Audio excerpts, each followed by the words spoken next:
नमस्कार, मैं डॉक्टर निशांत फिर से रूबरू हो रहा हूँ आप सभी लोगों से सोशल मीडिया के माध्यम से। आज हम एक बर्निंग टॉपिक पे बात करेंगे। वो टॉपिक है ऑटिज्म स्पेक्ट्रम डिसऑर्डर। ऑटिज्म आजकल के सिनेरियो में बहुत इम्पोर्टेंट टॉपिक हो गया है। आजकल इन्फेक्शस डिजीजेस कम हो रहे हैं, नॉन इन्फेक्शस डिजीज जैसे ऑटिज्म का स्वरूप बहुत बढ़ गया है। ये अर्ली चाइल्डहुड का प्रॉब्लम है। जनरली 1.5 साल के बाद ये मैनिफेस्ट होता है। पेरेंट्स को इनको रिकॉग्नाइज करने में आधा से 1 साल बीत जाता है। बहुत को लगता ही नहीं है कि उनके बच्चे बीमार हैं, कि उनके बच्चे ऑटिज्म में लैंड किए हुए हैं। तो ये ऑटिज्म होता क्या है?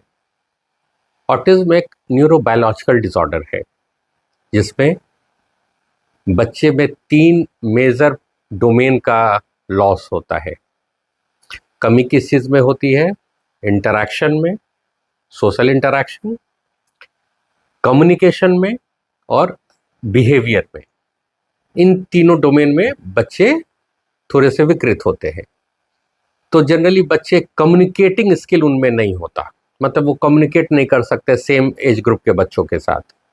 वो इंटरैक्ट नहीं कर पाते, वो अच्छे से बात नहीं कर पाते, नज़रें चुराते हैं, आंखों से आंख में मिला करके बात नहीं कर सकते, अपने आप को खुद में सीमित रखते हैं, दूसरों से मिलते नहीं हैं, मिल करके खेलते नहीं है। जो ग्रुप प्ले एक्टिविटी होता है उससे अपने आप को अलग आइसोलेट करके रखते हैं। इसके अलावा एक ही तरह का बिहेवियर, रिपीटेटिव बिहेवियर करते रहते हैं, अपने आप को रिस्ट्रिक्ट भी करते हैं किसी चीज़ को शुरू करने के लिए। कोने में एक चुपचाप बैठे रहेंगे। कभी कभी इन लोगों में बिहेवियर डिसऑर्डर भी साथ साथ होता है। कोई बच्चे बहुत एग्रेसिव हो जाते हैं।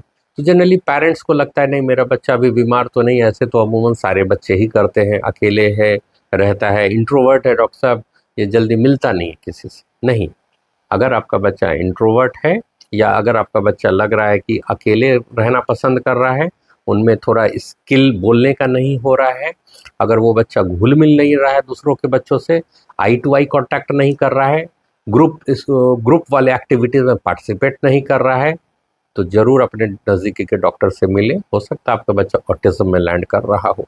ये शुरुआती ही टाइम है कि जल्दी से रिकॉग्नाइज करके प्रॉपर ट्रीटमेंट लें, प्रॉपरली काउंसलिंग और प्रॉपर उसके ऊपर ध्यान दें, क्योंकि कोई ड्रग का रूल तो है नहीं। तो बहुत सारे इंटरप्ले होते हैं, बहुत सारे चीज़ों को एसोसिएट करके बच्चे को आप शुरुआत में ही ठीक कर सकते हैं। कौन कौन सी चीज़ें ऑटिज्म के बच्चों में साथ साथ जाती हैं? पहला लर्निंग डिसऑर्डर्स, दूसरा बिहेवियरल प्रॉब्लम्स, तीसरा और सारे भी मेडिकल प्रॉब्लम्स और पर्सनालिटी डिसऑर्डर्स। ये 4 चीज़ें ऑटिज्म के बच्चों में साथ साथ हो सकती हैं। लर्निंग डिसऑर्डर्स यानी कि बच्चा परफॉर्मेंस स्कूल में पुअर रहेगा, बच्चे में इंटेलेक्चुअल डेफिसिट भी हो सकता है। इसके अलावा बिहेवियरल प्रॉब्लम में ऐसे बच्चे ADHD को भी के साथ भी प्रेजेंट करते हैं, यानी कि attention deficit hyper activity disorders. बच्चे को किसी काम में मन नहीं लगेगा, फोकस नहीं कर पाते। इसके अलावा बहुत सारी चीज़ें हैं, जैसे एग्रेसिव बिहेवियर बच्चों में बहुत ज़्यादा में एसोसिएटेड होता है।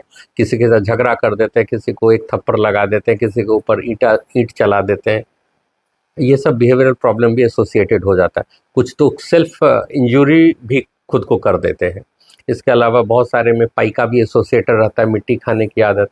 इसके अलावा और सारी भी मेडिकल कंडीशन एसोसिएटेड होती हैं, जैसे पेट में दर्द होना, कॉन्स्टिपेशन होना, वॉमिटिंग, साइक्लिकल वॉमिटिंग होना, रिफ्लक्स डिसऑर्डर्स, बार बार उल्टियाँ करना, पेट में दर्द होना, स्लीप डिस्टर्ब होना, ऐसे बच्चों को नींद भी जल्दी नहीं आती।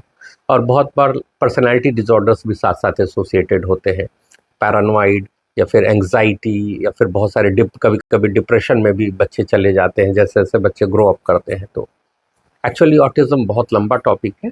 तो आज पहला सेशन आज मैं ख़त्म कर रहा हूँ कि ऑटिज्म मेनली 3 डोमेन को साथ रख करके बच्चे प्रेजेंट करते हैं। इंटरैक्शन बच्चे में पुअर होता है, कम्युनिकेशन स्किल कम होता है, और रिपीटेटिव एंड जो रेस्ट्रिक्टिव पैटर्न होता है बिहेवियर का, वो साथ में एसोसिएटेड होता है। अगले सेशन में फिर ऑटिज्म के और भी वृहद रूप को हम जानेंगे। धन्यवाद।